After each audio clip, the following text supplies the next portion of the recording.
How to use adjectives in English. Adjectives are words that describe or modify nouns. They add detail and help you express yourself more clearly. For example, she is a smart student, or it was a beautiful day. Adjectives can describe size, color, shape, age, and more. For instance, the tall man or the round table.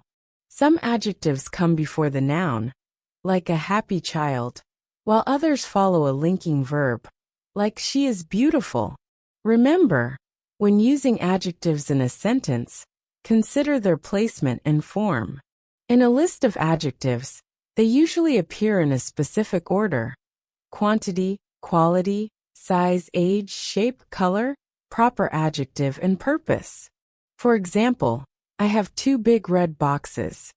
Practice using adjectives to make your English more descriptive and vivid.